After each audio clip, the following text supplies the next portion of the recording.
my brain, my heart, sports talk with Mike. It's Monday, and it's not a fun day. No Monday is a fun day. 2 trades in the NHL have taken place over yesterday and today. Yesterday, the Pittsburgh Penguins shipped Joe Morrow, top prospect, and a 5th round pick to the Dallas Stars for their captain, Brendan Morrow, and a 3rd round pick. Winners, Pittsburgh, hands down.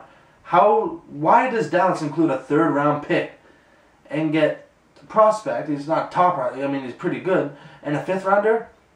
Winner, Pittsburgh. And then today, the San Jose Sharks shipped Douglas Murray, defenseman, to the Pittsburgh Penguins for conditional draft picks depending on where they finish, if they re-sign Murray and all that hoo-ha. Pittsburgh, if it's 2nd rounders, we'll see. Murray's had a down year. By his standards, he's a pretty good defender. So, I mean, you never know. They're 2 rental players. Both are unrestricted free agents at the end of the season anyway. And Pittsburgh obviously wants to win that Stanley Cup. Today's episode, I'm going to go over the referees, umpires, and linesmen in the NHL pretty much dictating a game. I don't like that. Now, second up, my problem with the high-priced, lengthy contracts. And the last topic is late hits in the NHL, or sorry, late hits in the NFL, late hits in the NHL, hits from behind, and intentionally throwing at a batter in the MLB. So I'm going to start off with the referees, linesmen in the NHL, the referees in the NBA, and the NFL, and the umpires in Major League Baseball. I really feel that they try to control their game, like a lot of the games. It's a sense of power. Everyone wants to have that in their hand. They want to be able to control it. Now, some people, they crumble under their circumstances, but these referees and linesmen, they take it to their head. Like in the NHL, I mean, obviously you see a lot of calls not called, blatant calls. Right in front of the referee, you're just like, how the hell didn't you call that? And then you see like the little tap, a little slash, or tiny little pull, and they call it. And they act like they're king of the world because, you know, if a player ever talks up to you, you get hit with an unsportsmanlike conduct penalty. There's an extra 2 minutes in the box. So just the way that the referees work, it's not consistent. It's hard to gauge a referee. Even when you think, so I mean, when they don't make a call, they can miss 5 straight calls for hooking. So in a player's mind, they're like, okay, it looks like it's going to be an easy game. Then you do it, and then you get called for penalty. There's no, it's too hard to follow with these rules when you got these referees holding the game in their hands. A lot of missed calls, a lot of like they pretty much decide a lot of games by power plays and penalty kill. It's ridiculous, because I can't say that word, sorry. It's just really ridiculous the way that they handle it. And what I've noticed lately is linesmen in the NHL, it's a friggin' face-off. They go in there and it's gotta be, like, they act like they're the man, like the man of the ice, like at that particular time, especially during a face-off, even during offsides, like, but especially during face-offs, like they're sitting there and they just, no, you gotta do it. And they'll sit there and they'll whisper in these guys' ears like, oh no, you can't do this and this. These are grown-ass men. In the NHL, they're professionals. They got there for a reason because they know how to play the sport. But you're gonna sit there and pull them aside like, you know, you gotta wait for me to get set. You can't get pulled in. Like, what are you doing? And then offsides. Not calling offside, I mean that Matt Duchene was the worst offside non-call I've ever seen in my life. But I mean, that's just dictating games to the fullest, especially in the NHL. The NBA, a lot of non-fouls, especially against the Toronto Raptors. Missed call against the Kobe Bryant where Dante Jones went underneath him. I mean, he doesn't give him a safe zone for him to land. Like, those are calls, like if you watch the Raptors games, you'll know especially what I'm talking about. There are a lot of missed calls. And then a lot of calls that are just, are you kidding me? When a player blocks someone and it's all ball, but they call a block. Or when they call a charge when it's obviously a blocking call. Or when they call it a blocking call when it's obviously a charge. Just, if you are the one that's pretty much taking control. If you're the mommy, the parent of that particular game, you need to be fair. And you guys aren't being fair. In the NFL, I find it's actually a bit better. I find the referees in the NFL are a bit better than other major sports. And a lot of people, since football is so big, like they're wondering, like, what the hell am I talking about? But when you look at the other sports, a lot of things are missed. In the NFL, a lot of things are more reviewable. And they get a lot of stuff on point. I mean, of course, you're going to miss things, but it's a bit better than the other sports. And then Major League Baseball, how an umpire strike zone varies throughout the game. I mean, if they have a small strike zone, they're supposed to keep it there throughout the whole game. But sometimes they don't because you get a lot of feedback. And but then it gets on my nerves the way that they control the game with their strike zone because a lot of the times it's not actually the strike zone, so it's hard for the pitcher. It can be different for one team. One team can go in with a decent strike zone, but then the next team comes in with a smaller strike zone. Come on now, that's something I really hate, and I would like for them to get on the same page and make it easier, because I watched the Avalanche and Vancouver game last night. A lot of missed calls against against Vancouver, which would have put Colorado on the power play. But a lot of calls on Colorado, big time. So that really gets on my nerves. Second up, my problems with high-priced, lengthy contracts. Now, I'm trying to figure out when one of those contracts actually worked out for both the player and the team. Now, anything beyond 5 years is a lengthy contract to me. 5 years, it's perfect. I would rather 4, because but five is that deal breaker, because you can have 3 great years compared to 2 bad years, and then so you have a more leniency. So, but if they have 3 bad years and 2 good years, it's easier to work with it like that, and that's what I like about it. You can let them go, or it makes it easier to look at the salary and all that stuff. But when you get into the longer contracts, now with the whole CBA in the NHL, it's capped off at 8 years if you resign with your team, 7 when you go through free agency. So that'll be brought down a little bit, and then I can't really remember in the heat of the moment the other leagues if they have maximums on their leagues. I think the NBA has maximums. I think they might have 8 or something like that. But just when you get there, you got Rick DiPietro in with the New York Islanders. He's playing in the AHL. That's the biggest proof I have. When you're giving these guys these long contracts, you can't do that because it hinders possibilities for free agents or trades, because these lengthy contracts mean big bucks as well. And when you give big bucks to your to the top guys, you got to be really careful on who you give it to. With the Pittsburgh Penguins, will they be able to retain Chris Letang? Yes. But the problem is, look at Crosby, Malkin, Letang. Those 3 players right there, they command almost $30 million together. So it's going to be really difficult to give them a supporting cast around them. And then, in the NFL, they don't give a lot of lengthy contracts, usually past 5 years anyway, because the NFL lifespan is a lot shorter than all the other leagues. Major League Baseball, you don't see it as much. But they're there. 10, 12 years, especially nowadays, because a lot of the players, they want that security. But you get those big paychecks, like $200 million. It's just, I know it's great at that moment because they might have had like 3 great years. But what happens within 3 years after you sign the contract? They turn out to be one of the worst players in Major League sports. That's what. And I know that they go through that. There's that possibility.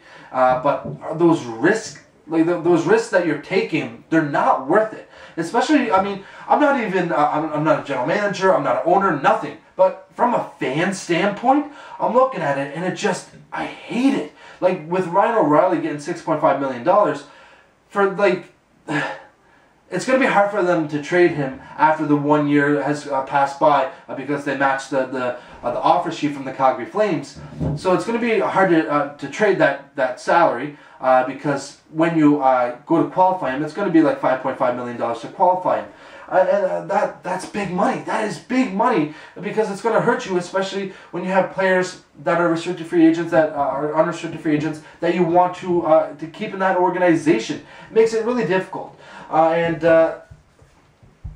mean, if I was a manager, like I said, I would never go past 5 years. And even if it was a superstar that I want to go, I mean, I'd have to sit there because they're grown men, and you got to look at it like, if you want to stay on this team because you believe our team's going to win the championship. I want players that want to win the championship. I don't want players that are looking for that big paycheck. I want those players that are going to do everything they possibly can to help create a championship-winning team. So that means for example, I mean, Crosby, he's the best player in the world. So, I mean, getting $8.7 million per year, that seems as a bargain. Seems like a bargain, sorry. But it's, I want to sit there and just, like, $5 million for Sidney Crosby, I mean, that's a lot of money. And you got all these endorsements as well. If you're sitting there, I mean, I'm not like saying Crosby in particular, but just anyone, to make it really cost effective for us to be able to bring in all resources for any need that we have. You got to look at a contract-friendly zone. I mean, that's like money. It's got to fit both the team and the player. And most of the times I'm looking at it, it looks like the player's won big time because you don't want this player to walk away. So 5 years should be a maximum in any league. 5 years, no more. And like the high price, it should vary on like an average for your seasons compared to the average of all the other players put together. Like if Albert Pujols, if his average is better than everyone's average put together, I mean, like that's how it should be gauged. But I don't see that being ever happening because everyone wants a couple more $1 million. Who wouldn't, right? So, last but not least, the late hits from behind, intentional, thrown at a batter intentionally. We'll start off in Major League Baseball. When you hit a batter, imagine you see a pitcher and they hit a batter, and they're actually just trying to go inside on them, or they're going outside and just slips away and hits the batter. So that's you not even trying to hit the batter. That's you trying to hit your spots and get a strike or get a swinging strike, and you hit a batter.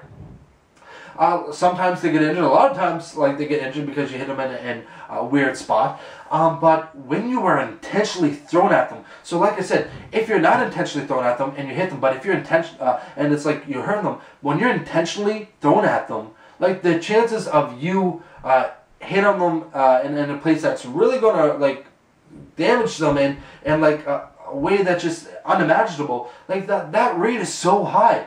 Like when you're thrown at them, and you're like, I mean, most times you're looking at like the rib cage and hoping that the player turns it back. But what if you chuck it in and it catches them in the ear, or like they just like it catches them in the jaw? Like, well, why don't they think of this? And I understand that emotions get to go in and tempers get to flare in, and it's a heated battle, right? But you gotta look at it as that it's a job. I mean, it's something that's amazing to do, but it's only a job. Nowhere's in an office building do you see like where this guy, I mean, you might, but a lot of these people end up in jail. But like if this guy gets promotion, I'm not looking at him, and I'm not going to chuck a stapler at him. I'm not going to wait for him to walk by and then whack him in the back with a garbage can. Like I'm not going to do that. So when you look at Major League Baseball, it's a job. Like this is a job for people, and people have families. You've got to take that into account. And no one, like if you're intentionally throwing, like that's not even in your mind at all.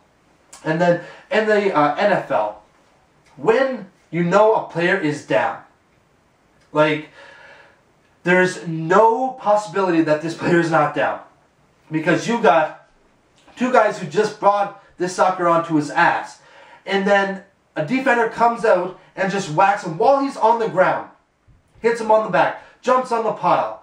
Like when they're doing that, did you ever think you can cause spinal injuries?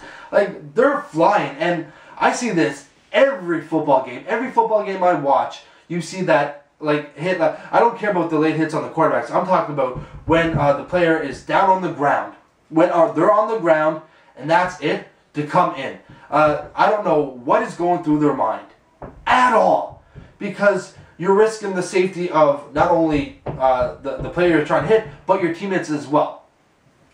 So many injuries, and now they might not occur at that time, but as time builds on, you're going to cause like bruising and stuff like that, and it becomes more easier and more subjectable to further injury. So when you're doing that, why not just, I mean, you're looking at, you're running, you see him down with the two of your teammates. I mean, think to yourself, like, okay, I'm not going to hit him, because there's no reason to. If there's no reason to tackle someone or hit them, then don't do it. Freak off.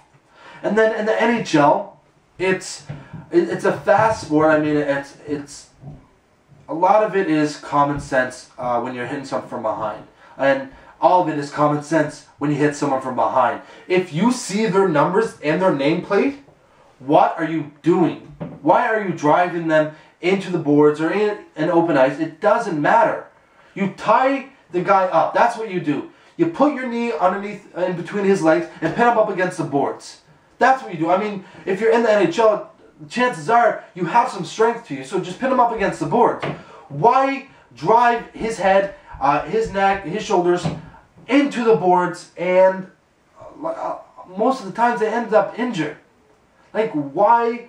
Like, how don't you have, like, you have a lot of time to really think this over. Like that whole incident with Rick Nash, you're going to, like, you see him turning to take this shot. I mean, I know you don't tell the future, you can't tell the future, but just, you know he's turning. Like, how don't you just look at it and just ease up? I mean, that's not finishing a check then, it's like, at all. And then when you blindside hit somebody, you just gotta look at it from a safety. Like, it's that whole what you teach your kids. All right, treat people the way you want to be treated. I don't want to get hit from behind into the boards. I don't want to get blindsided.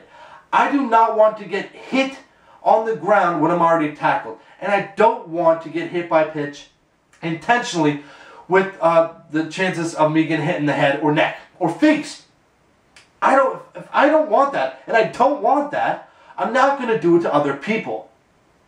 I'm going to continue to do my job. I'm going to continue to body check, tackle, and throw inside on people, but I'm going to do it in a way that it ensures safety for those other people, because I know that they have a life, that they have families, and that's what matters in the long run.